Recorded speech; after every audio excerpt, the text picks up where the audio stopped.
Okay, no problem. If you could just ask Frank that it's a big night for him. Everybody talking about Anthony Crolla, but of course he's here to win the fight on Saturday.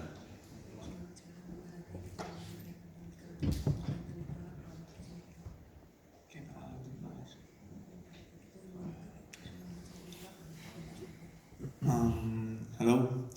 I'm so excited to fight here in Manchester City, a city where there's a lot of boxing fans, and for me it's an honor. I'm proud to fight against a champion warrior as Anthony Crolla is, and I'm ready for the fight.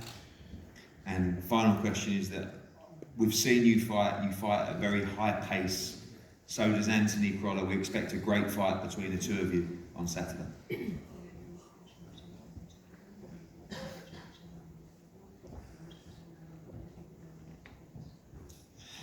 Anthony Crolla is a good boxer with a lot of rhythm.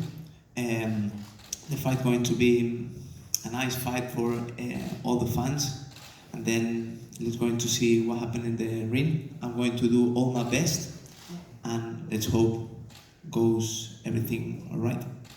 Thank you very much, Frank. Thank you. Thank you. And we move on now to, I guess we could say, the dream team of Joe Gallagher and Anthony Crolla. And although, like I said, this is about the fight on Saturday night, I think it's only right to say a few words about Mr. Crolla, firstly from myself and Joe Gallagher. And I think that when you talk about, I think overachievement is sometimes a phrase that people can take the wrong way. But what it means is that you've put more work in than anybody else. You've got absolutely every drop out of your life and career that you could have done. And I think that's the best way to describe the career of Anthony Crolla. I remember being in Las Vegas for a fight, and we just managed to secure the Richard Abril fight for Anthony Crolla for the WBA world title. And to be honest with you, I couldn't believe that we'd managed to get a world title fight for Crolla, and I wasn't even sure he could win it. But we kind of done our job. Anthony Crolla had got a fight in Manchester for the world title, and I was so excited for him and for Joe Gallagher. And when Joe Gallagher called me that day to say that he fractured his skull and he'd broken his ankle, I couldn't believe it. I mean, one, because I knew I wouldn't get the deposit back from Manchester Arena. But secondly, and more importantly, I knew that the dream was over for Crolla. And we were gutted, and we weren't sure he'd ever fight again. The tenacity and the heart that he showed to even come back from that injury was incredible. And when we finally got the fight with Crolla'S Perez for the world title, I couldn't believe the performance from Anthony Crolla. I mean, he absolutely schooled Crolla'S Perez that night. And we got in the ring, and for all the people who say, oh, British fighters always get the rub of the green, matchroom fighters always get the scorecards, they gave it a draw. It was a horrific decision, and I just thought to myself, how can you possibly do that to Anthony Crolla? We went away, we canvassed for a rematch, Gilberto Mendoza gave him a rematch, and the rematch was just spectacular. He stopped Crolla'S Perez with a beautiful body shot, knocked him out and become WBA world champion. And for me, that was it. You know, the Crolla story, everyone had done our job. This can't go any further. He went out, he had a mandatory challenger against Ismael Barroso, who just stopped Kevin Mitchell. No one gave him a chance to win that fight. He soaked it all up in the early rounds and then knocked out Ismael Barroso. One of the best atmospheres I've seen at a British fight night at Manchester Arena. It was incredible. Went from there, had a unification fight, fought for the Ring Magazine title against Jorge Linares, lost a very close fight, rematched him again, went back, had a big British domestic fight against Ricky Burns, boxed at the Millennium Stadium, then went out and had a final eliminator against Dal Jordan, and then went to LA and boxed Vasily Lomachenko. The career of Anthony Crolla is, without doubt, I think one of the great success stories of British boxing. And I know everyone always says, oh, he's a nice bloke, but Crolla is genuinely one of the nicest people you will ever meet. He will do anything for anyone, which is one of the reasons actually he lost out on that Richard Abril fight, but that's another story. But he's the guy you want living next door to you. You know, he's the guy you want as your mate. He would do anything for the people around him, and he's been an unbelievable ambassador for this city and for British boxing. Anyway, enough of the nice stuff. As I said, we've got to talk about boxing, but I will just pass over to Joe Gallagher. Joe, I spoke to Anthony, I think last week, And it's always difficult when you feel like you're in good form. You're having a good camp. He said people were getting out after his sparring sessions, beefy, and people saying to him, "This is the best I've ever seen you look." But this is the moment. Collectively, you've made that decision. And although it's a great story, he must win first on Saturday night. Yeah, 100%. Anthony, his training camp is what it always is, meticulous, puts 100% into everything. And we've got to understand we can't take our eyes off the ball. Last time, another Manchester legend was contemplating another fight at the arena. It was supposed to be a tick-over win. He got beat and he retired on the night, and that was Ricky Hatton. We can't have that happen with Anthony Crolla'S Saturday night. Frank, good fighter, fought for the European title, was the away fighter, lost by 2 points on 2 judges' scorecards. It's a huge scalp. I showed Anthony, I think it was yesterday morning. You open up Boxing News this week, Anthony Crolla, number 4 in the world. You open up the Ring magazine, number 8 in the world. Been in them Ring top 10 rankings, 210 weeks. Frank has an awful lot to gain from upsetting the apple cart on Saturday night. So training's been going very well. The lads in the gym keep saying to me, "Has Crolla told you yet?" I'm like, "What? Crolla told you?" It's not his last fight, you know. And it is. I'm glad that he came out and said it is. His form's well. And that's the right time to go out when you are relevant.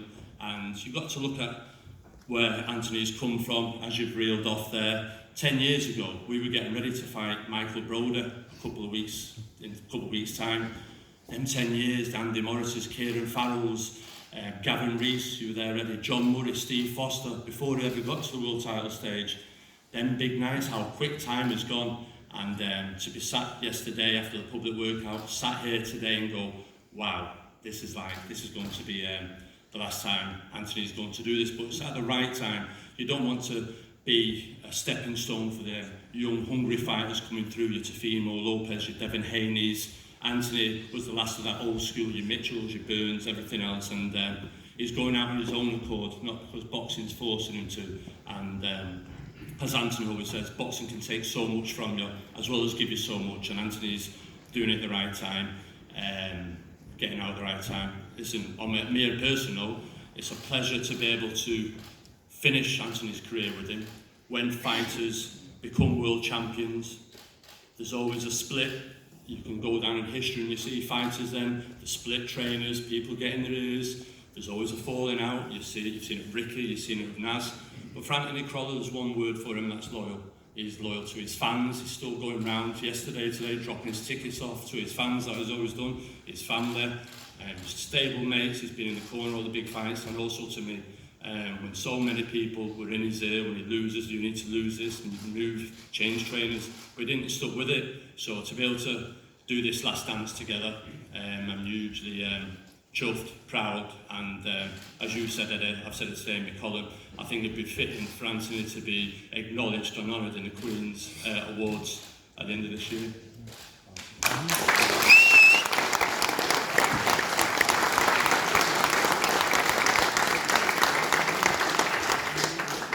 I agree, Joe. I agree, and I know your contacts. If you could drop her a text after, that'd be lovely. I'm asking you for Lizzie's number. Crolla, you sort of laugh at things like that. I don't think you realise what you have achieved. It's going to be a special night on Saturday. I know you want to win so badly as well, and I guess looking back on your career, it wouldn't quite be the same if you didn't win on Saturday. Great career, great moments, but you really must get this win to settle well going into retirement, and it's a must-win fight for you on Saturday. Good afternoon, everyone. Thanks for the kind words. Can't remember that last time people said so many nice things about me, but thank you. Yes, Saturday night is so important to me. It means absolutely everything for me to go out there and finish my career in style, and a lot of respect for Frank. I think we're going to make styles going to gel for a great fight, but it's one of them. Everyone keeps asking me about emotions and stuff like that, and I keep saying the same thing. I'm just trying not to think of it as my last fight, because then you start fighting with emotions, and boxing's a sport where you can't do that. It very rarely works out well. So I'm just going to treat it like any other fight. Like Joe said then, I've had a fantastic camp.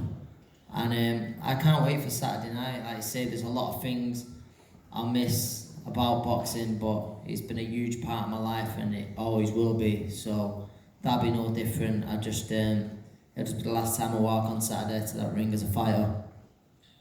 How does the hunger play in, obviously knowing, like you say, that this is your last fight? You've got a guy, as Joe pointed out, who could basically change his career on Saturday night. Had a very close fight with Edis Tatley. If he beats you, he's going to move into the world top 5 in virtually every governing body.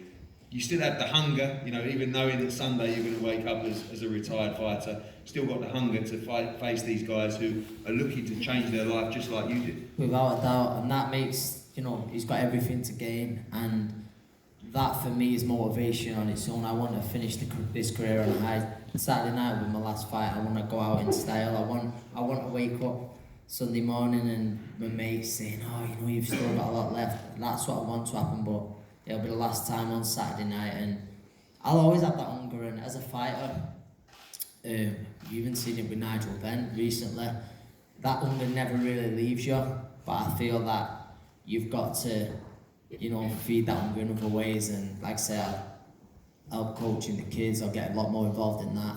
Maybe in time take a stable of fighters, and I don't know, I'll go around the gym, be amongst the lads, and that'll help feed it, but it never really leaves you. But you know, you just have to deal with that the best you can. You know, everyone on this table, no matter what they say, they love boxing in one way or another. And like I say, boxing's been so good to me, and I'm very thankful for what it's done for me, but now the time's right. Thank you very much. Anthony Crolla, ladies and gentlemen.